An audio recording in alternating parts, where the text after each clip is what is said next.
Greetings. Welcome to Departure Space Tours. What type of vacation are you interested in? Something adventurous, relaxing? A little bit of both? Okay. Now, will you be traveling alone or with a party? Alone? Okay. And are you looking to go exo or stay inner solar? Exo?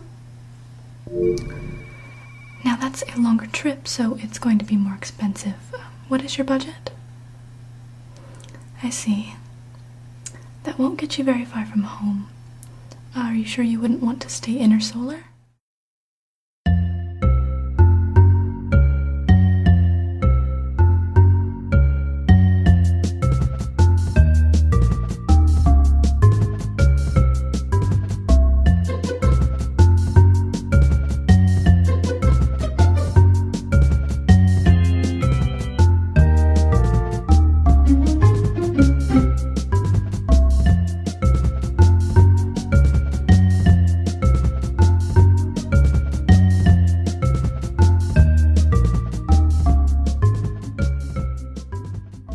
Hello and welcome to Mind the Gap. I'm Keegan Gwendolyn. And I'm Mackie Drew. And today we're going to be talking about ASMR on our show, My Chills Are Multiplying. So Keegan, what did we just hear? What we just heard was a video that's distributed by people who are sort of in the ASMR community, and it's meant to be a trigger video.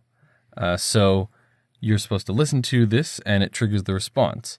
Now, this may not make a lot of sense right now, but, we can talk about what the phenomenon is first before we discuss all the true meaning of the trigger. Yeah, and just some credit to youtube.com/user/ASMR requests for that video.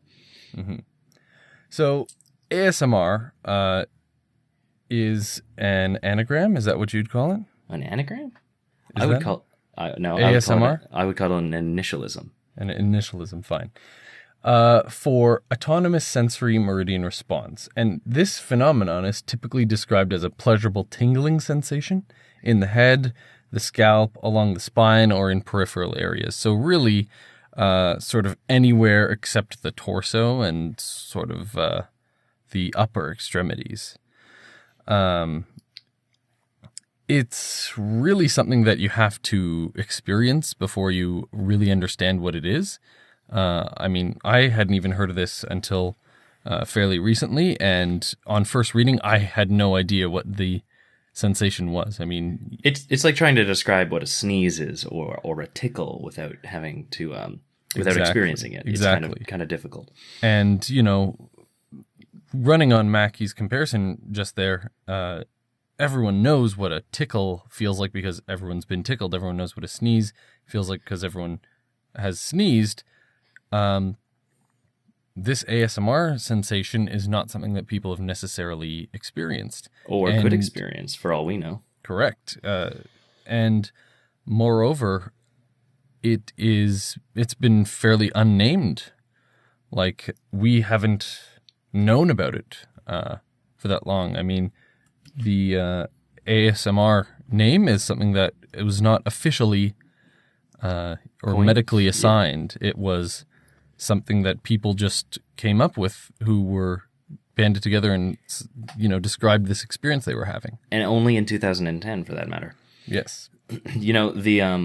This feeling is sort of, at least how I describe it to people, is sort of the same feeling you may have gotten when you were in school and the head lice, you were checked for head lice, with the little, those little sticks. A lot of people felt that then, and that seems to be the split for the people who do get ASMR feelings and those who do not.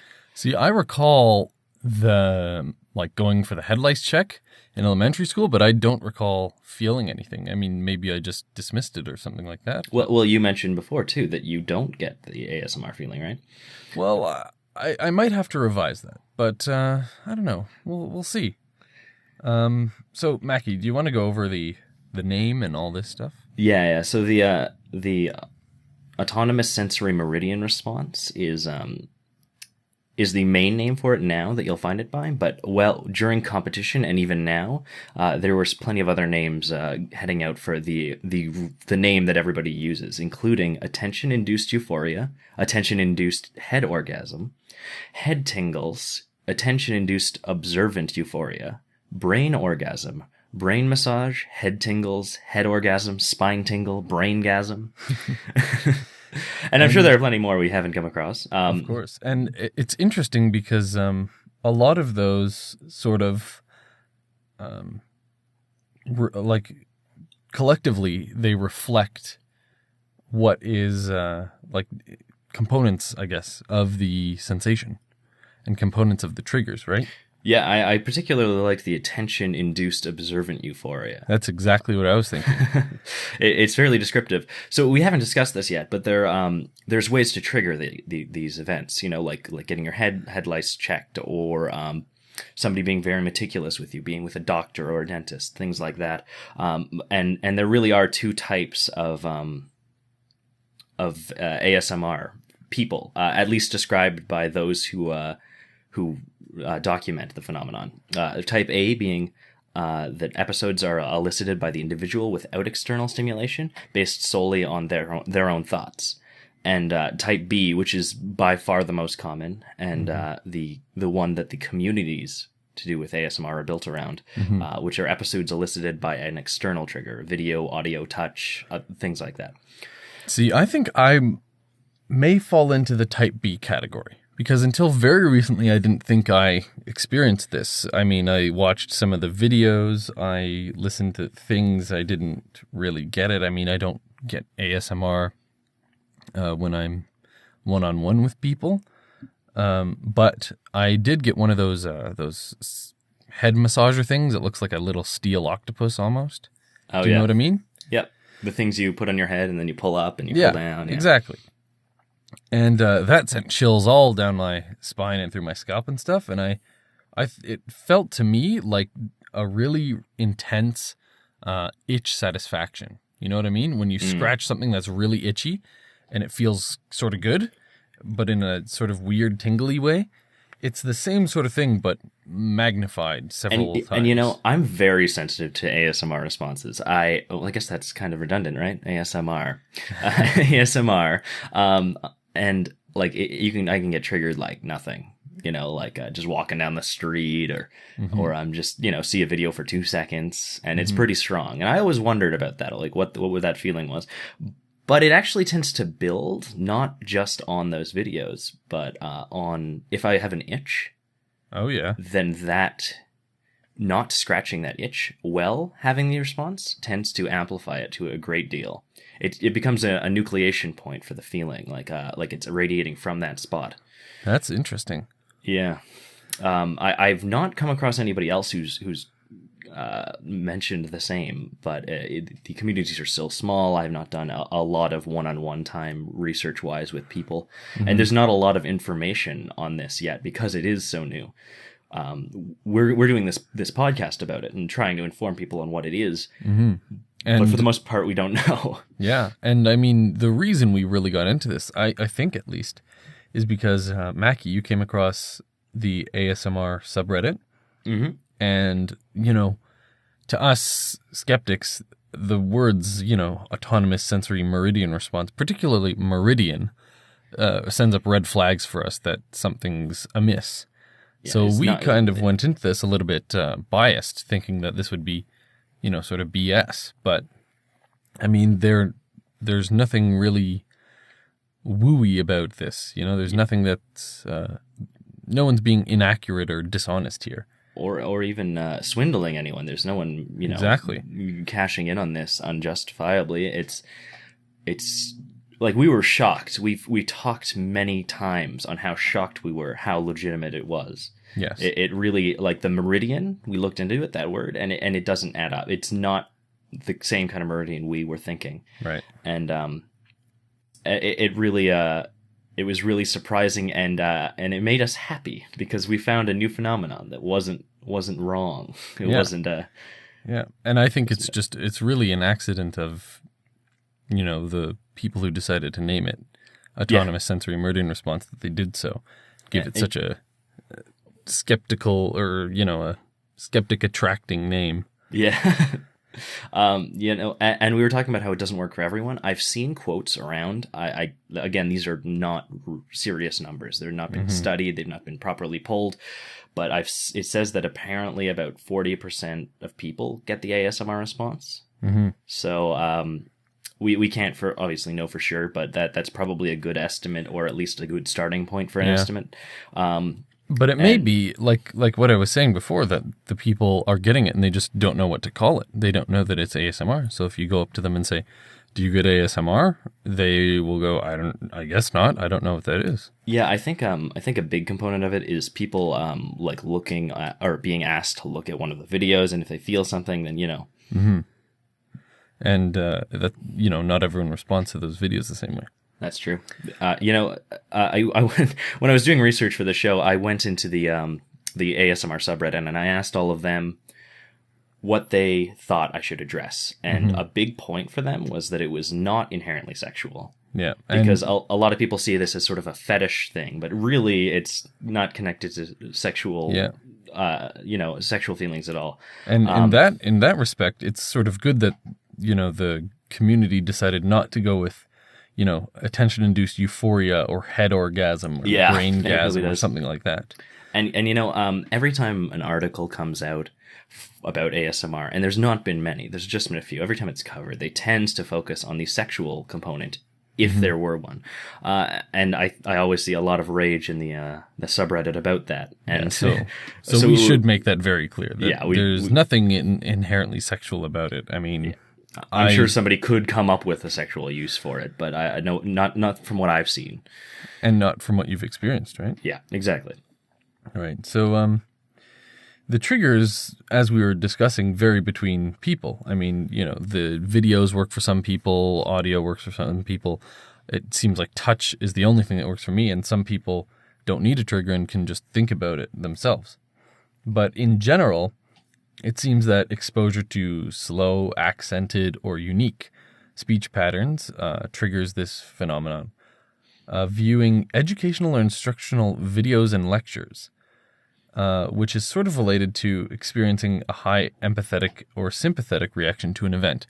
I think the common denominator there is the attention that you're receiving from someone else, usually in a one-on-one sense. Apart from that, I mean, there's watching someone complete a task, typically, diligently, attentively, like filling out a form, or what was that video you brought up, Mackie? It was like someone making like a Japanese toy thing that do you know what I'm talking about? A Japanese toy. Yeah. Oh, I know what you're talking about. Yeah. RR Cherry Pie. Yes. A common video of it. People, shockingly very popular, but it came out even before ASMR was a thing. These videos of him making candy, or her, I suppose. It looked like male hands to me. But making these Japanese candies, and it requires a lot of careful work and diligent movements, a lot of crackling noises, and it has like 10 million views, and it seems unremarkable on the surface, but I mean it is it's very diligent and very emphatic and purposeful movements, and you can really hear everything. It's like, I think the audio is what really does it. I mean, I totally agree. I think people probably came for the candy, but they stayed for the ASMR. People rewatching it, that's where they got all the views to trigger these sort of events. But, this is something I didn't know about before doing the research for this podcast. There are actually some side effects that people report after the fact, mostly after the fact, after ASMR, besides just the tingling. They may or may not be a part of ASMR. We can't know for sure because it hasn't been properly studied. But some people report headaches, nausea, tiredness, probably because it's supposed to be relaxing. A lot of people use it to relax, to go to sleep. People quietly speaking, very carefully speaking. The videos that people produce are often called whisper videos because the people are generally speaking quietly. As you heard in that opening video. Yeah, exactly. Similar to that. So people use it for relaxation. Peripheral numbness, which is kind of crazy to me. It goes along with the tingling, right? People may be mistaking the tingling of the ASMR for sort of like the pins and needles you get in your extremities when. Okay, yeah. So you think that's just a reporting error? I think it might be. I think it's a possibility. That's totally fair. Minor visual hallucinations. This is when it's getting a little bit crazy, eh? Yeah, I don't know if I buy that. I mean, you get it like crazy, don't you? And yeah, I do. I mean, there could be variations on what people feel, and Yeah. I mean, there's a certain amount of like diversity amongst how our brains are connected. Yeah. So maybe it seems so far fetched to have such a strong reaction. Yeah. Watering eyes, which could be connected to the empathetic or sympathetic reactions, Yep. And a sadness or irritability, and that's probably due to people. Well, it's claimed. It's claimed that it's due to the video editing. Video editing. Yes, it's how the video was edited. No, it's the video ending. You know, Yeah. they're sick of, or they want it to continue, the feeling to go on. And I came across that that site and that side effect, and it was sort of glibly reported. Oh, they're crying, they're sad or irritable because they don't want it to end because it feels so good. And I was sort of just like, ugh. Wow. Yeah. No. That sounds a little bit off to me. See, those seem the most wooey to me. Yeah. Yeah. The side effects. I see what you're saying. As a whole, I'm just like, I don't know. I mean, especially if we're comparing this to like an itch sensation. I mean, you don't have any side effects of itching apart from, maybe the skin cracking where you were scratching it. I don't think there are side effects associated with ASMR. Well, we can't know yet. So we're just reporting what we know, right? What we've seen, what we've come across. Yep.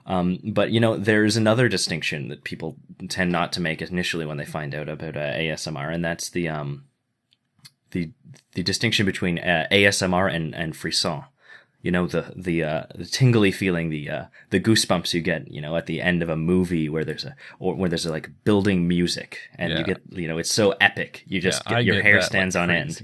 I get frisson like crazy. I know exactly. See, I get that a lot from music. I know exactly what music will give that to me, what songs will give that to me. And it's usually tied up with music. The ASMR is usually tied up with a video, and the other tied up with music. So there is at least a distinction there. They may be related events. Yeah. We don't know. Again, but the frisson, that's another phenomenon that I don't think has been very well documented. No, not really. No, we were considering adding that in to the show a little bit, talking about more of that and maybe splitting it up to another show. But it turned out there wasn't enough to do anything with. Yeah.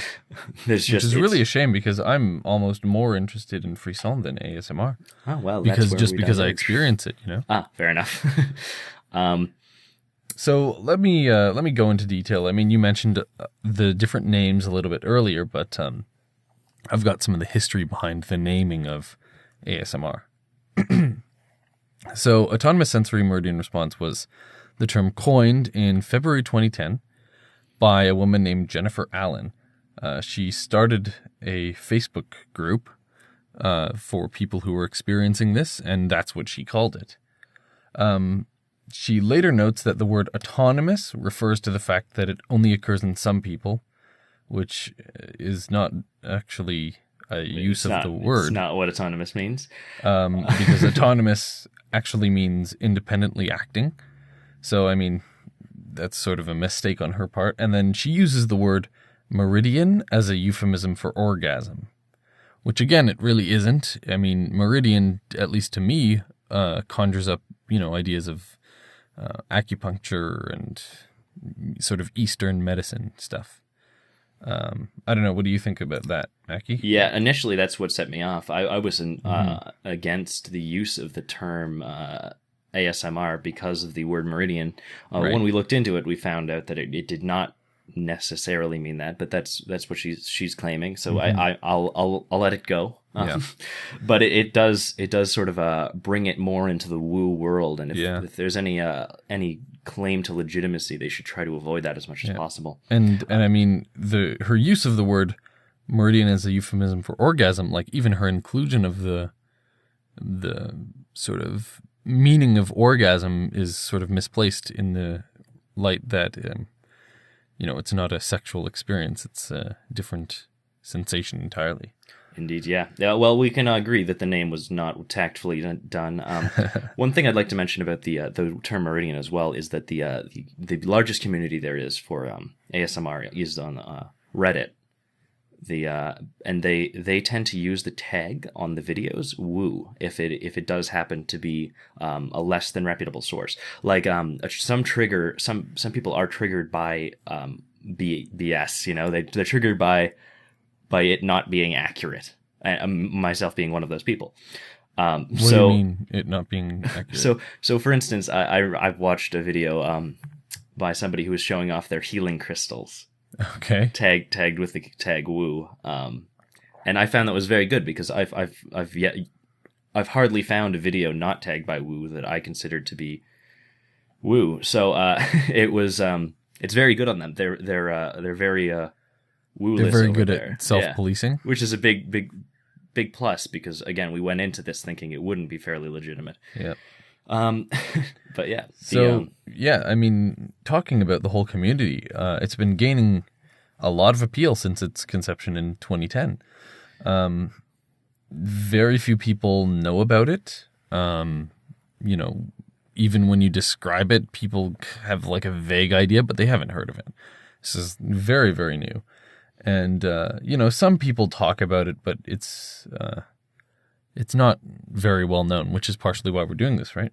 Yeah, well, we wanted to, show people, show it off, show off this new phenomenon. And, the other week I did come across somebody who was telling me about it.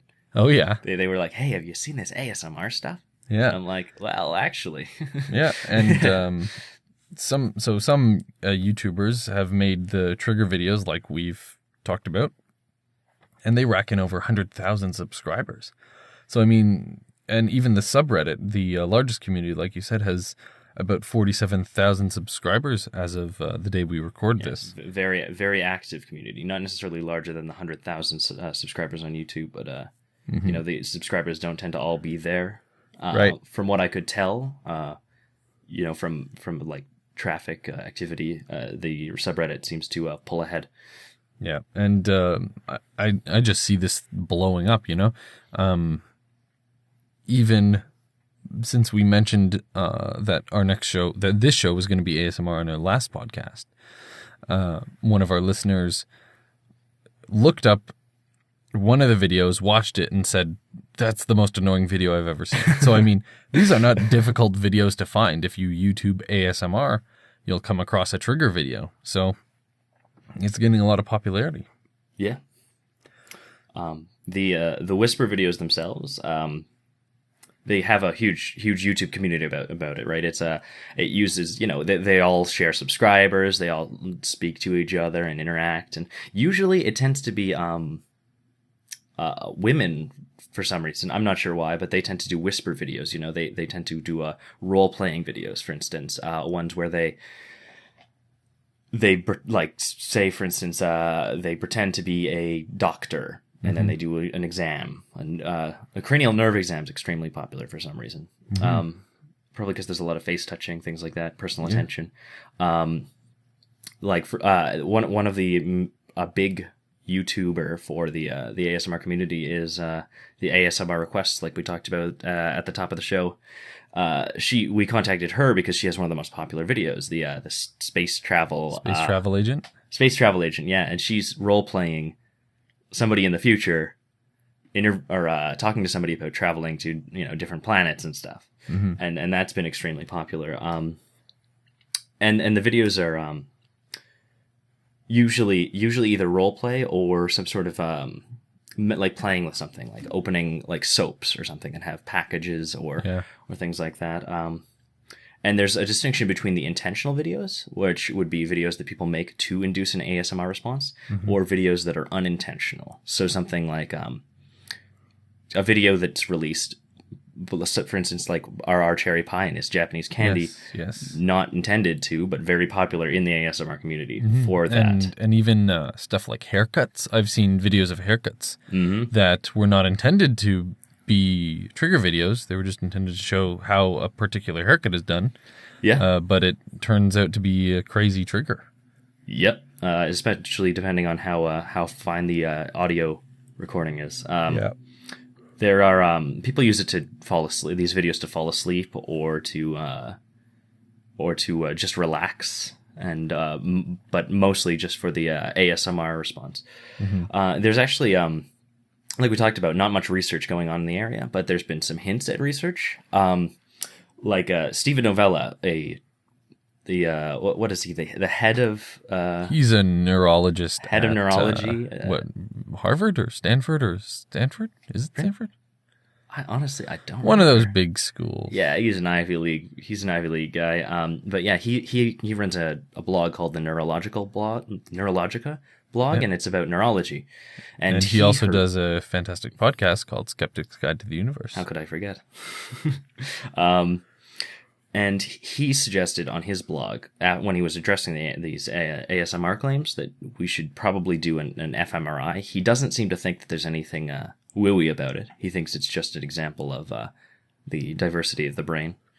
And he'd like to see if there's a way to induce this feeling in people without them generally being the people who have these these triggers. The other 60%. Yeah, exactly. So he says that would give a good indication of what's going on here. He called for an fMRI of somebody experiencing it and somebody not, so we can make the distinction. Well, it would be nice. Yeah, but those are expensive if I'm not mistaken. Well, they're expensive, but I mean, it would be fairly simple, right? I mean, you have the trigger video, so it's not going to be hard to trigger. All you need is the fMRI and some people. You know, I saw a kind of an ironic video for ASMR, a whisper video. Somebody was role-playing a person researching ASMR. So, I think this is a hurdle to research, because researchers themselves may trigger the people's ASMR response. Yeah, that's true. So I don't know you how just you need a really study that. jerk doctor to run the trials. Oh yeah, just somebody being mean or cruel, someone being mean and like uncaring, not very diligent. You. Yeah, just a terrible person. Sloppy. Yeah, they're not taking any notes. But it would be hard to get hard data on this sort of thing, regardless of all of these precautions. Yeah. And again, I think that an issue with studying it is that people don't know that they have it. They don't know what it is. So if you put out a advertisement like, "Oh, participants needed for a study on ASMR," they'd be like, "Oh, I don't know what that is." Yeah, I can't volunteer. I don't know what that is. Yeah, that's not a problem though. You get a good sample. We can estimate 40% of the people, are experience ASMR. You're going to get some that do, some that don't, and we can figure out who they are. Maybe. Well, you can do a control. We can do a control group with groups we know they don't experience it, and a group that knows they. But you do. Usually, when you do fMRI research and stuff, you still have to have the person confirm that they have had the subjective experience. Yeah, that's why we control, and then we can compare those controls to the people we don't know. If the people who are selected for the experiment don't know what ASMR is, they don't recognize the sensation, then they wouldn't be able to report when they've had the response or not. You don't. Well, there's not just. There are visual signs as well, right? I mean, like, I often get goosebumps. Right? Like, could we not do something like that? Well, I mean, you could, but again, that might be you might be biasing your study if not everyone gets goosebumps, and if people get goosebumps for other reasons, right? If they're nervous or cold or scared, all of which may happen in an fMRI. So there's a lot of biases that you have to work out before you can study this properly. For sure, yeah. But I would be very interested in seeing it. We tried to do some kind of just tests when we first heard of this, or rather when I first told you about it, and we decided to do the show on it. And you wanted to see if I could get triggered from something other than sight or sound. Yeah. You fed me different things and whatnot, and that simply didn't work. So that's why we think it's kind of It tied seems, up with yeah. And with so, touch. Yeah, one more thing, and then we'll move on. But sure. I wanted to talk about the there is a website for the research, asmr-research.org, I believe, and that's currently run by the woman who coined the term. Yeah. Jennifer Allen. Yeah, it doesn't seem terribly active, as far as I can tell. I don't think they've made too many strides, to say the least. But they do have a lot of information, a lot of introductory information. Yeah, on yeah, it's a ASMR. good FAQ at the exactly. very least. So maybe we want to talk about Yeah, so I'm a biologist by training, and I like the evolutionary explanations of things like this, biological phenomena. So I was looking into this, and there does seem to be a couple of researchers who have heard of this and think that there is an evolutionary background for it.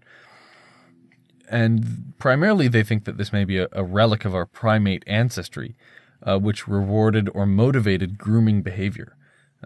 For those of you who aren't familiar, grooming behavior is typically, when you see a monkey, picking insects or other parasites, ticks, bugs, etc., out of the hair on the back of another monkey. It's just, a way of strengthening social bonds and keeping everyone healthy. Yeah, keeping everyone healthy and clean. It's a generally good social behavior. My cat groomed themselves too much. That was a bad thing. Do you want to expand on that? I don't. Well, I mean, she'd spend her whole day cleaning herself, and then she'd get like big old sores because she cleaned herself too much. Now, if it was social grooming, the other person know when to stop. Yeah. See? Already a plus. Yeah. Carry on. So, strong pleasure sensations are thought to be experienced by apes during grooming. So, I mean, we think that there is, sort of a positive biological sensation that already occurs in apes when they're grooming each other, both in the person being groomed and in the groomer, and potentially for anyone watching as well. This also explains the tactile sensation triggers, right? Deliberate and meticulous behavior triggers, personal attention triggers, and perhaps even the quiet oral triggers, i.e. someone who's directly behind you is probably going to whisper in your ear. It all sort of makes sense when you look at it in the light of this hypothesis. All the triggers make sense. Well, does it though? I mean, if you have like a type A person, somebody who's triggered just by thought, how does that add up? Well, I mean, humans have the ability to time travel in the sense that we can look into our past, we can predict our future. Thanks to our frontal lobe, we have a predictive ability with that sort of thing. So, I mean, we can conjure up in our minds images that would trigger us, images that may have happened in the past, images that, we can imagine happening in the future. We can predict them happening in the future. So, like, we can imagine the smell of bacon or the scene of what we saw yesterday. Right, exactly. And, if yesterday you saw someone having a one-on-one conversation with a doctor or something like that, and the doctor was really caring, and it gave you ASMR then, and you remember that experience, then it might give you ASMR again. Yeah, I think that's probably the best reason why we would have an ASMR response. Obviously, there are few competing hypotheses, but what about a mechanism? A mechanism? Yeah, what's happening? I actually have a little bit of information from Stephen Novella's estimates on this, that he thinks it's tied up to either pain or itching for that matter. So just from my experience, I want to say that it's an itching thing. Yeah, well, that's my thought too. Just because again, we're not making the claim necessarily, but I think this is probably where we should start. Yeah, and I mean, it makes sense with the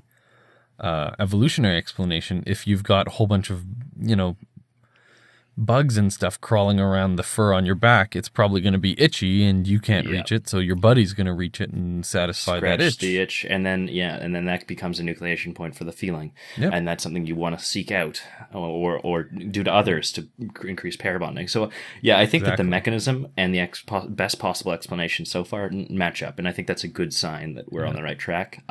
And I just love that evolutionary explanation, you know. I know, you've mentioned several times. It's just, everything falls into place nicely. I mean, you know, a monkey's grooming your back. You've got the tactile sensation. They're being very deliberate and meticulous and grabbing, you know, individual tiny insects. And it's the whispering, meticulous and deliberate. And it's all personal attention and stuff. It just seems, it's one of those things where everything seems to come together and make sense. I love it. All right, well, we'll have to find somebody to research that. Yeah, and we will try and keep everyone informed if we learn more. We'll post something. Maybe we'll do maybe a negative episode on it or something like that in the future.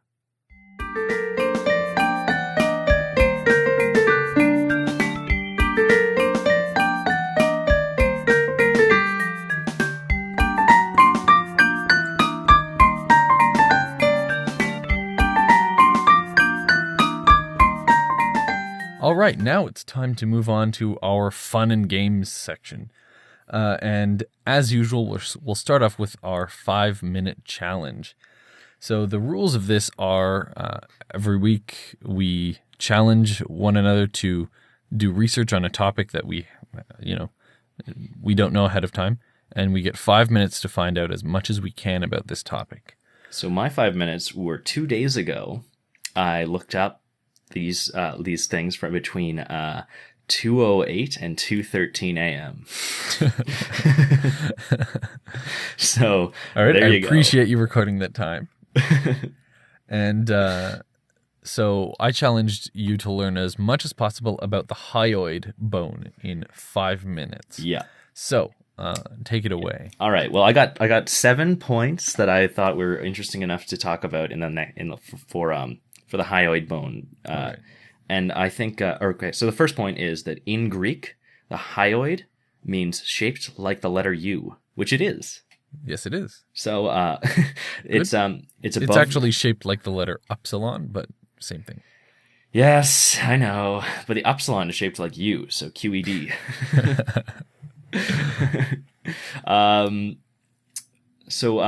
It's located above the Adam's apple in the Adam's apple is the larynx cartilage.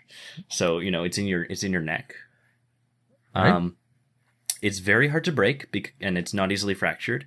It is usually a case of strangulation when it is broken, and that's what they look into when they're investigating a murder. Yes, exactly. It's a major forensic clue. Yeah. So if you suspect strangulation or some sort of neck trauma, you look for a break in the hyoid bone. Exactly. And it's even more flexible in younger people. It only ossificates, which means turns to bone when you're more mature. I believe the word is ossifies.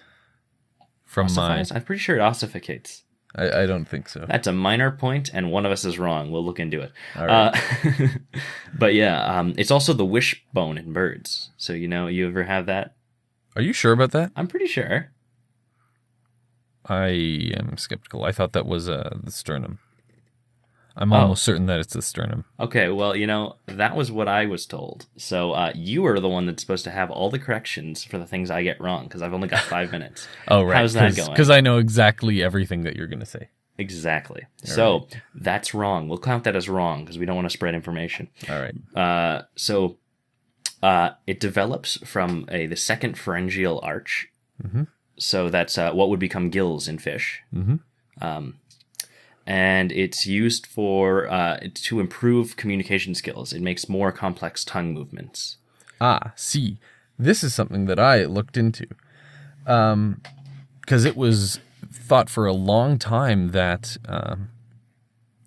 as your larynx dropped, it increased your ability to make sounds, and that we could tell the verbal ability of pre-humans and such apes, our ancestors that are no longer alive that we could predict what their speech abilities were like based on the location of the hyoid bone because it's related to the location of the larynx. And we thought that the lower the larynx is, the more ability you have to make these movements. Turns out, based on my research at least, this is sort of a myth. Because if that were the case, then men who have a lower larynx would be able to make far more sounds than women and babies. But that isn't the case. There's no significant difference in the ability to produce, different sounds. I see. Okay. Cool. So what does it do then? Well, as the function of the bone is to support the tongue, it provides attachment sites for various muscles. Muscles of the tongue, muscles of the neck, and of the pharynx. It keeps the voice box open. So it does serve a bit of a function with the voice box, although it's not necessarily related to the quality. Right, and the ability, the range of sounds you're able to produce. Just a bit of the anatomy of the bone itself. It's got a body, and then it has 2 lesser horns and 2 greater horns, which are just sort of protrusions. Yes, exactly. And let's see, what else? Now, see, I wanted to go over that, but I thought it would be too boring. I see. Well, it's important for some people, Yeah, no, One very interesting fact is that it's part of the axial skeleton as opposed to the appendicular skeleton. The axial skeleton being the sort of your main torso, your skull, your spine, your ribs, that sort of thing, versus your appendicular, which is your appendages. So it's part of the axial skeleton, but it doesn't articulate with any other bones, and that's unlike any bone in the body. Yeah, that's really weird. Yeah, so articulation of bones is where they meet. So most bones articulate at a joint of some kind, but the hyoid bone does not articulate with any bone at all. So when you just the fun. How do you know anything about a skeletal articulation? Like the I know process. some things. How would you mount that in an articulation? Would you use see. wire or what? Yeah, you'd have to use wire and suspend it. Okay, just a thought. That's really lame. Anyway, Yeah. they should come up with something better. Use flesh or something. I know. Okay. Anyway, yes. It's also known as the lingual bone, and That's kind of a misnomer now, isn't it? a little bit. But Right. I mean, it is connected to the tongue yeah. and stuff I like think- that. So, you sort of mentioned that it's sort of difficult to break, and that's because until middle age, the connection between the body and the horns, the greater horns, is fibrous, so it can bend. It's still very cartilaginous, sort of like your ear. Very flexible. So if Flexible. you couldn't break it because it'll bend out of the way of your braking force. Yeah, exactly. Okay, so I think I'm ready to challenge you. Excellent. I'm so All right, excited. Cool. So I'm challenging you this week with the pull of an inaccessibility. All right. Say a pull of. Inaccessibility, like the North Pole, but it's the pull of inaccessibility. Oh, Yeah. okay. Yeah, very interesting. I got a lot of fun facts on this, so do your work. All right. All right. I will put 5 minutes to that. Great.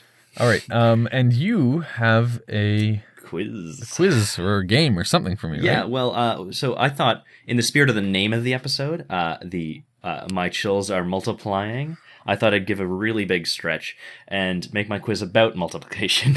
A math quiz. It sounds pretty boring. I think it's really cool. Basically, what I've got is I'm going to give you a value. I'm going to read a fact, and there's going to be a value in there that may or may not be off. You're telling me whether it's accurate or inaccurate, and the value will be off by 1 order of magnitude. That means it was either higher multiplied by 10 or lower divided by 10 than the actual figure. Okay. So I could say, tell you if it's higher or lower as well. Exactly. So if I said I was 70 feet tall. Okay, then I would. I'm not say, 7 feet tall. I'm just saying. Right. For instance. All right. So gotcha. Yeah. Okay. So number 1. The estimated population of North America, excluding Mexico, in the year 1800 CE was 70 million, compared to the world population of the time of 978 million. Oh, boy. 70 million and Yeah. 978 Yeah, million? the world was estimated to be 978, and North America, excluding Mexico, 770 million.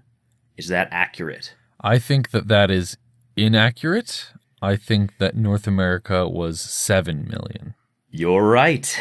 All right. Yeah. And for the record, Africa at the time was 107 million, Asia 635 million, Wow. Europe 203 million, Latin America is 24 million, and Oceania is 2 million. All right. So there's that. All right. So number two, the 2004 Sumatra earthquake was the longest ever recorded, coming in at extremely long, 500 to 600 seconds. The Richter scale rating of the quake was 9.2. 500 to 600 seconds? Yeah. And 9.2. Well, I wish I knew more about the Richter scale and earthquakes. Okay, I'm going to say that how long? 500 to 600 seconds, you said, right? Yeah. That is a couple of minutes. Yeah, 500 seconds is what, like 7 minutes ish or something like that? That seems too long. You think it's too long? Yeah, I'm going to say that's wrong. I'm going to say that it's whatever, milliseconds? 50 to, you think it's, wait, what? I see. Okay, that'll work. Yeah. 50, what? 50 to 60 seconds? 50 to 60 seconds? Do you think it was 50 to 60 seconds? Okay. Sure. Yes, you're right again. All right, yes. All right. So yeah, the average earthquake only lasts 10 to 30 seconds. So 50 to 60 seconds is extremely long. All right. Yeah. Yes. So, well, there you go. That was way too long. Wow. Yeah. So that's I thought that was pretty cool because I thought they'd last longer, honestly. I know. But not quite that long necessarily, but I thought it was they like... do a lot of damage and I guess so it just doesn't short take very time. long, yeah. All right, so population density is a figure that describes how many people you would have per square kilometer if the people are given an area spaced equally. Canada has the 15th lowest population density with 4 people per square kilometer. Now, the figure they're looking for is the 4 people per square kilometer. Is that accurate? Yes, I'm going to say that's accurate. You're saying that is accurate? Yes. I see. You're right again. My yes. God. I have heard that before. I remember see. in geography, it was 3 people per square kilometer. So I guess it's gone up since then. I guess so, yeah. So I've got the highest population density, which is actually a city-state of Monaco, which is 16,754 people per square kilometer. Jeez. The lowest is actually Norway, with 0.04 people per square kilometer. You'd think it would be like Antarctica. There's like 3 people on the continent. This is actually excluding Antarctica. I should have mentioned. This is the world average excluding Antarctica as well. All right. Which is 53 people per square kilometer. So that's the average number of people. So we're below average here in Canada. All right. I would, you'd think like China, like, Beijing or no, they're up Tokyo there. or someone like that. But the thing is, Monaco's so small, and that's the other factor. It's not just about population size. It's about how small it is. China's huge. Yeah, that's true. That's true. And they've got a lot of land. I wonder if it would be used. different if it was cities, looking at cities in particular. It is, and they have that information. And it's really, really good. Interesting stuff. All right. Check it out. All right, cool. But yeah, bamboo. No, this is number 4, by the way. Bamboo, right, the world's fastest growing tree, is actually a grass. It has a top growing speed of 12.1 centimeters per day. Ooh. I'm going to say that's true. You're saying that's true? Yes. All right. So bamboo is the fastest growing tree. The fastest growing grass. Fastest growing tree that's actually a grass at 12.1 centimeters per day. You are wrong. It's actually 121 centimeters per day. Oh my gosh. For a 24-hour cycle, yeah. I was like 12 point whatever. That's pretty fast. I think it you were thinking about going down, weren't you? Yeah, I was thinking about going down. I know. I thought this one would throw you off. That's shocking. Yeah, I know. I can't even believe that. That's crazy. That must be optimal growth. That is optimal. Yes, you're not going to find that everywhere. You're not going to get some a little piece of bamboo and then grow that in your backyard. That's crazy. There's people just down the street from where I live right now, and they must be on vacation or something. because over the past few days it's been like monsoon-like rains, and the weeds that have sprung up are like 7 feet tall on their That's front hilarious. lawn. It's Actually, crazy. on lawns, I know that since I wanted to compare this to other grasses, lawn grasses usually have about a centimeter of growth per day. Yeah, that seems feasible. That seems Yeah. right. Exactly. So I thought that about that, and I was like, yeah, that's totally reasonable. I totally get that. I mean, like bamboo, the 12 point whatever. Yeah. What was it? 12.1. 12.1. Oh man, that's like over a foot a day. Yeah, no, that they looked into. So I was like, yeah, that seems reasonable. Growing a foot in a day. In a day. It's more than a foot. It's a meter, right? No, I know, but when you said Even a foot? 12.1, I was like, wow, that I see. seems I see. fast. But anyway, you got another question? Any more questions? Yeah, I got another question. I got some more facts on bamboo, if you like. I love facts. On bamboo. The prehistoric bamboo that they found, they estimate that it could have grown 5 meters per day. And it has bamboo has a max height of 30 meters. So it's only going to grow quick and then stop. Yeah. And it's the historical maximum for that prehistoric bamboo could have grown to 250 meters. What? Yeah. Anyway, bamboo's pretty cool. Why don't we have any cool things like that anymore? We have low oxygen levels. No, we don't. But yeah, I don't think that's true. it's not the only case, but we have lower than what we had back in prehistoric times. Not significantly. Any Yeah. higher than what, the 22% oxygen we have now, and the air would spontaneously combust. That is such BS. Anyway, I'm almost Moving on. certain about this. Anyways, moving on. This is number 5. Last question. World's longest word, including technical words, is the name of a protein. Titin. Titan. It's the what? Titan. Titin. Titan. You're wrong. It's not got an A. It's got an I. Anyway, I know. it's titin, the largest protein. It's like Titan. It's not at all. Calm down. I know whatever. this. I looked into the pronunciation. You're You're wrong. The length of this word comes in at 19,000 characters long. 19,000. Did I say 19,000? Yes, You said 19,000 characters 19,000. long. Yeah. I'm going to say that is wrong. It's actually longer. You're saying, so it's one order of magnitude higher, 190,000, you're saying. Yes. That you're right. Yeah. Nice. 4 out of 5. Not bad. I What did I get posted- last quiz? I don't know. My quiz was a little more vague and hard. Yes, it was. But Anyway. I saw a video of a guy saying the name of Titan. Really? Which I'm gonna pretty call sure it Titan. That seems like it'd be like take way too long. It did. It was, he had just shaven and he had a plant. I think it was a plant on the table, or maybe it was a banana or something like that, and a clock on the wall. And you can watch and you see his facial hair grow, and the plant like withers, and the clock is all moved and stuff. Like even if you just start at the beginning and click to the end, it's phenomenal. It takes him like 4 hours, I think. Wow. Yeah, I bet he messed up at least once. possibly. Speaking of messing up, I'm about to mess up a really big pronunciation. The longest word in the dictionary is let me go for this. It's pneumono ultra microscopic xylocoval And which is a word to mean which is a word alleged to mean a lung disease caused by the inhalation of very fine silica dust. Huh. I say alleged to mean because the guy invented the word for the case of it being the longest. So, yeah. Well, all right. cool. Good quiz. I liked it. Yeah, It was I thought fun. so too. It was So fun. multiplication wasn't so bad, was it? No, it wasn't. I liked it. I'm impressed. All right, great. Well, you're gonna have to ante up next week. I agree. But for now, that's all. So thanks for listening. I'm Mackie Drew. I'm Keegan Goodlin. And you can send us your ideas or questions at mindthegaphosts@gmail.com. And our next show is going to be about Superheroes. superheroes. Oh, yeah, superheroes. So we're going to be talking about the science about in superheroes stuff. So comics and movies. Yeah. I'm so excited for that episode. Oh my gosh. I don't have much experience with this, so I think you're going to be having to lead a bit. Sweet. And All right. we'll bring on a guest. We'll bring on a guest host. Yeah. Who's Okay. a comic book expert and a superhero expert. All right, as well as a scientist. Yes.